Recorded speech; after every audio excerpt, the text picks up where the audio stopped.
Hey, my name is Badass Benny. Welcome to my channel. If you're an ACE, AMAC, and sex human trafficking survivor, you're in the right place. And it won't cost you a penny to like and subscribe and to share worldwide. Please share my videos worldwide so I can get some feedback. Love feedback. Today we're going to talk about feelings frequently experienced by incest survivors.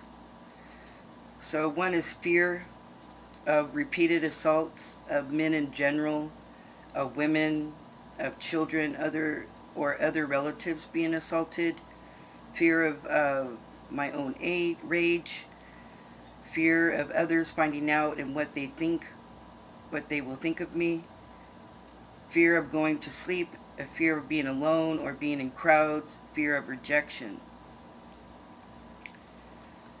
Guilt for causing the molestation or the rape, for letting it happen, for all the reactions I'm having, for having engaged in sex by cultural, religious implications, for occasionally enjoying it.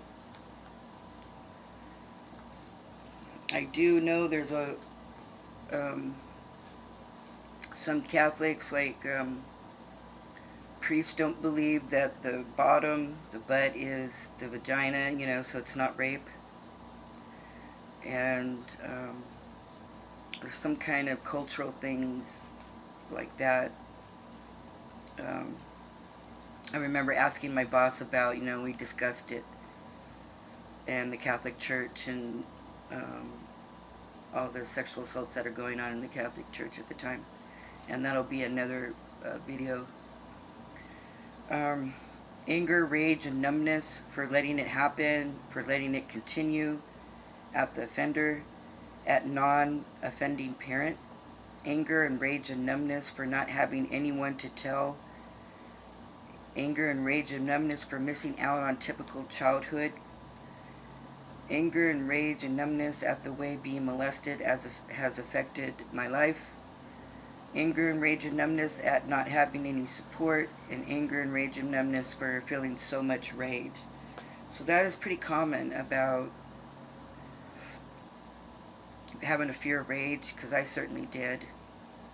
And I did get in touch with it many times, and that'll be another story. Shame and embarrassment, feeling dirty, cheap, different, or humiliated. Shame and embarrassment, my only value is as a sex object. Shame and embarrassment because I participated in my molest. Shame and embarrassment of my knowledge of sexual activity. And also some people have shame and embarrassment of having an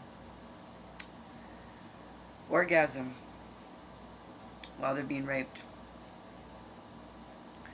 Lack of trust of men in general, of women in general, of the offender, of the non-offending parent, and lack of trust of authority figures.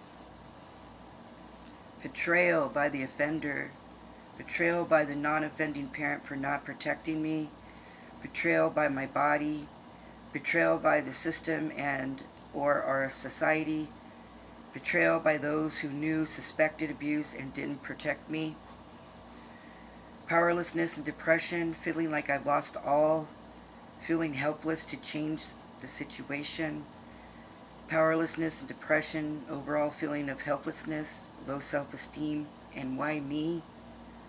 Powerlessness and depression for having to keep the secret. I always heard we are as sick as our secrets. Confusion and feelings of towards parents, love-hate relationship. Confusion about appropriate sexual activity and partners. Confusion about appropriate social interaction. Confusions feeling having control over me. Confusion feeling like two different people. Confusion not being able to feel anything. And confusion not being able to remember things. I've had one client ask me if it was possible to be raped at 3 years old, and I said yes. And she was having a hard time accepting that. Sexual relationships, discomfort with certain types of sex,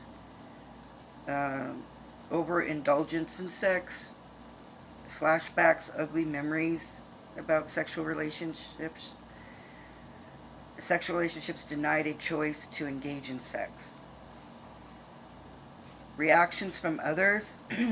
This is about experience by incest survivors. Silence after disclosure, denial, rationalization, argument, judgment, rejection, and abuse.